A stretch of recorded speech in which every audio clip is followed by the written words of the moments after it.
வீட்டிலையே சூப்பரான வறுத்து அரைத்த மசாலாவுடன் வாழை மீன் குழம்பு.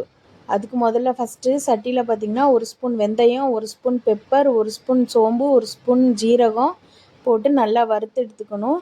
அதுக்கு கூட பார்த்திங்கன்னா ஒரு கைப்பிடி அளவு மல்லி போட்டுக்கணும். மல்லியும் போட்டு நல்லா வறுத்து எடுத்துடணும். அதுக்கப்புறம் பார்த்திங்கன்னா நான் அந்த மிளகாய் 5 போட்டேன். அதுக்கப்புறம் திருவுன தேங்காய் ஒரு கைப்பிடி அளவு அதையும் போட்டுடணும். அதுக்கப்புறம் பார்த்திங்கன்னா கொஞ்சம் கருவேப்பிலை போடணும். கருவேப்பிலை போட்டு நல்லா நீட்டாக வறுத்து எடுக்கணும். நல்லா வறுத்ததுக்கப்புறம் கொஞ்சம் பொன்னிறமாக ஆனதுக்கப்புறம் அதை ஒரு மிக்ஸி ஜாரில் ட்ரான்ஸ்ஃபர் பண்ணிவிட்டு அதை நல்லா கிரைண்ட் பண்ணிவிட்டு ஒரு தக்காளி நான் ஆட் பண்ணேன். நீங்கள் 2 தக்காளி வேணாலும் ஆட் பண்ணிக்கலாம்.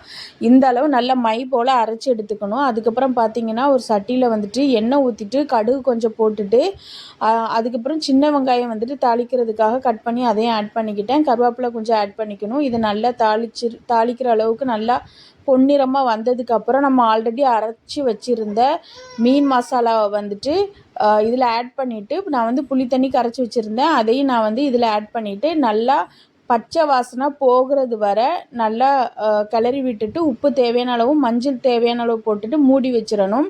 ஒரு 10 நிமிஷம் நல்லா கொதிக்கட்டும். ஏன்னா அப்போ தான் அந்த மசாலாவோட பச்சை ஸ்மெல்லாம் போகும். இது பச்சை ஸ்மெல்லாம் போய் இப்போ ரெடி ஆயாச்சு. இப்போ பார்த்திங்கன்னா நான் வாழை மீன் வச்சுருந்தேன். வாழை மீன் இதில் ஆட் பண்ணிவிட்டேன். லாஸ்ட்டில் ஆட் பண்ணிவிட்டு கொஞ்சம் பூடும் நான் இதில் கட் பண்ணி நான் போட்டுட்டேன். 5 நிமிஷம் மூடி வச்சு கொதிக்க வச்சேன். பார்த்திங்களா, சூப்பரான டேஸ்டியான வாழை மீன் குழம்பு ரெடி ஆயிடுச்சு. நீங்களும் ட்ரை பண்ணி பார்த்துட்டு எப்படி